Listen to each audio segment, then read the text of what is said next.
دوستانی عزیز، شما پاسپورت تاجیکی دارین، در آسیا کار میکنین و میخواین که حج روین. پس با نمرهایی که در بالای اکران میمونیم زنگ زنین. شما امکانیت خوب داره که حج روید همراه ما 10 نفر.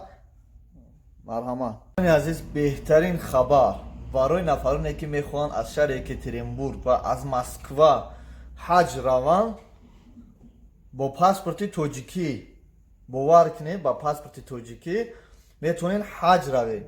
10 نفر در کرای پاسپورت روسیه هم باشن میشوه. 10 نفر را دعوت میکنیم به سوی حج. دوستان عزیز، نمرهای حاضر میمونم در بالای اکران. نمرها را گیرین، زنگ زنین، معلومات پورا دربارش فهمید. تنها با نمرها کسی که پاسپورت تاجیکی داره میتونه حج روه. بهترین خبر برای ما شما. سلام علیکم دوستان عزیز، خوش آمدید به کانال ما. 10 نفر آدم با پاسپورت روسی برای حج رفتن دعوت کرده می شود.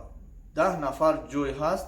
مرحمت میتوانید روز 4 که از مسکو پلیوت هست، پرواز سمالیوت هست به طرف حج انشالله دعوت کرده می شود. نفرانی که خواهشمندن مرحمت به نمرهایی که در بالای اکران شما میبینید زنگ زنید. و نفرانی که نمیدونن همراه خود و یا که میخوام فهمد که همراه خود وقتی حج رفتن چی باید گرفت، پس با دقت باشید.